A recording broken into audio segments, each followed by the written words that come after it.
Pertama-tama saya ingin menyampaikan penghargaan dan apresiasi yang tinggi atas kerja keras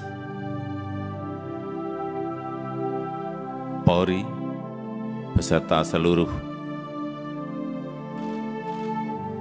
jajaran TNI, jajaran pemerintah, dan seluruh komponen masyarakat dalam menangani COVID. Itu dilihat masyarakat, dan itu juga saya lihat dan saya rasakan. Kerja keras itu. Dan hasilnya juga sangat signifikan. Sampai hari ini, yang mendorong paling kuat memang adalah dari Polri, telah 440 juta dosis vaksin yang telah disuntikkan kepada masyarakat. Dan hasilnya, pandemi COVID mereda.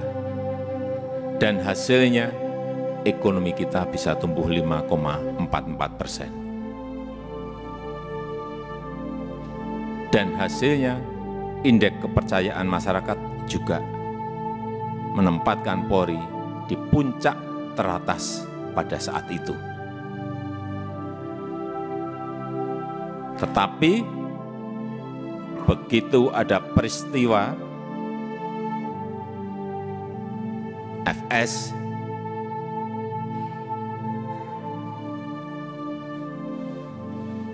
runyam semuanya dan jatuh ke angka yang paling rendah.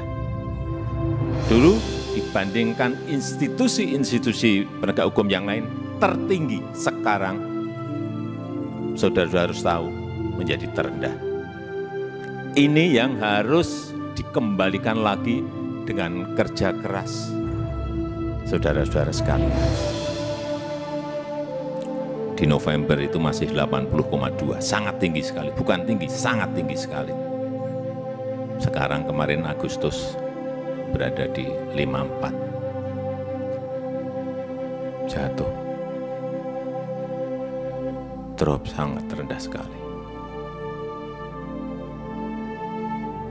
Itulah pekerjaan berat yang saudara-saudara harus kerjakan untuk mengembalikan kepercayaan masyarakat. Sengsara teman-teman ya. Terima kasih teman-teman yang sudah mengikuti channel kami ya. Karena kenapa? Karena banyak berita-berita di mainstream itu yang sudah disensor. Sehingga apa yang terjadi, apa yang kita lihat di negara ini tidak mencerminkan. Saya cuma kasih tahu, pembiaran pidana adalah pidana. Jadi kalau polisi tidak mau mengusut, sebenarnya polisi itu secara tidak langsung sudah melakukan perbuatan pidana. Ya ini yang saya belajar di kuliah hukum.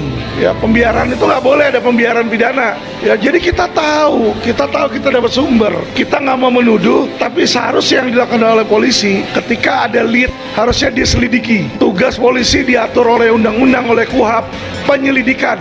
Kenapa nggak dilakukan? Pertanyaan saya, kok yang dilakukan malah ITE mulu gitu kan? Saya bingung. Yang punya informasi mau dipidanakan. Seharusnya yang punya informasi itu jadi whistleblower. Itu kalau pemerintahan benar mau Indonesia menjadi bersih. Ya kalau tidak, berarti apapun perkataan dari mereka, sorry, saya anggap pepesan kosong, pencitraan aja. Avinta, saya mau jelasin nih ya. Niko Avinta ini mengadakan press release. Dalam press release dia cuma jelasin, oh itu bukan kesalahan kami, ini protap, sudah protap, mereka di situ terjadi kerusuhan, kekisruhan, dia sudah menjalankan sesuai perkap. Pak, saya melihat gimana pejabat kepolisian tidak ada sama sekali kata-kata dia mengucapkan permintaan maaf. Ini tugas dia loh, tugas dia yang menyebabkan ratusan orang meninggal, tapi nggak ada sedikit pun dia minta maaf atau sayang terhadap nyawa masyarakat Indonesia. Ini saya benar-benar sangat sedih sih mendengarnya. Sama sekali ini dia, ya harusnya walaupun bukan kesalahan dia harusnya minta maaf atas kelalaian atau ketidakmampuan dia memerintahkan bawahan agar terjalin keamanan. Saya ingatkan kembali Bapak Kapolri, Bapak Kapolda Jatim, tugas Anda itu tertera di Undang-Undang Kepolisian pasal 2 Undang-Undang nomor 2 tahun 2002 yang isinya kepolisian itu wajib ya melindungi, mengayomi, melayani masyarakat. Kalau orang sampai meninggal, perlindungan lu di mana? Perlindungan lu di mana? Melindungin pakai apa? Bulu ketek. Syukur atas pertolongannya Allah, pertolongannya berkat Allah, rahmat Allah yang maha kuasa. Yang maha kuasa hanya Allah, hanya Tuhan Sang Widiwasa, tidak ada lain. Jangan sampai kemanusiaan ini luntur karena benda-benda perak, benda-benda kuningan, benda-benda emas yang ditempelkan di pundak. Bagaimana manusia ini paling mulia, hanya ditempeli di pundak saja, luntur kemanusiaannya, tinggal braholonya, petoro kolo, petoro penguasa kolo waktu punggung kuasa ngemplok manusia, diinjak-injak. Saya menyaksikan diri, merasakan sendiri. Rumah saya itu loh, saya itu dikontrol, disangkano ada di dalam tanah ini pelindungan. Kontrol. Saya sama sekali tidak dihormati. Padahal sudah saya sampaikan, demi untuk kebaikan kita bersama dan negara Indonesia Raya, kembalilah kepada tempat masing-masing. Tidak mau kembali. Apakah tidak menyesal? Nanti kalau terbuka, jawabnya tidak. Buka saja sekarang. Sombongnya itu, braulo-braulo, sombong, kementus, kemelete, kemateter. Apa yang terjadi sekarang? Dunia menyaksikan rontok rawa. Bintang-bintang rontok. Wa idzan nujumun kadarat. Dalam surat Takwir, surat menggulung namanya, surat Takwir. Wa idzan nujumun kadarat.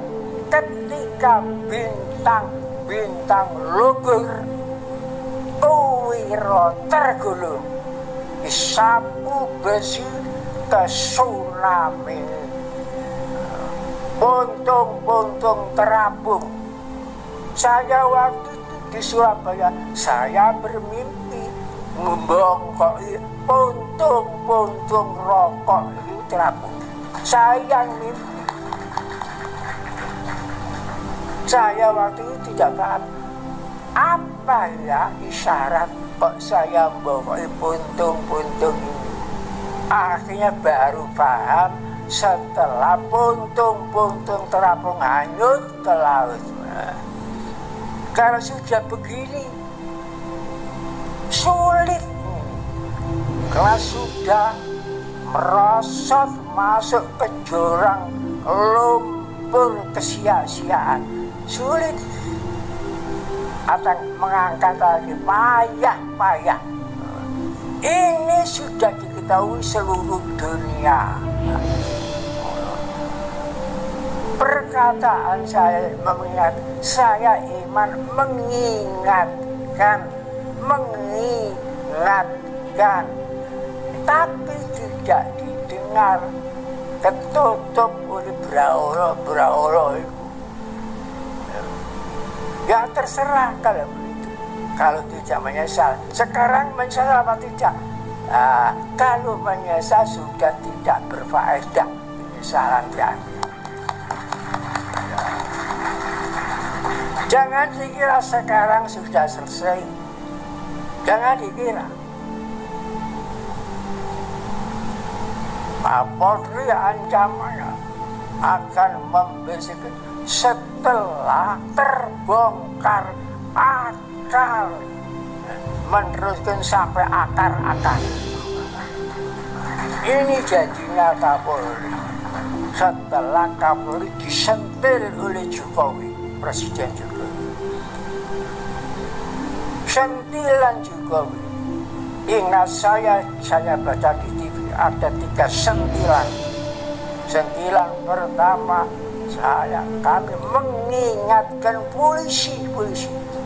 Coba pikir sendiri, yang diingatkan kok polisi, bukan angkatan darat, bukan.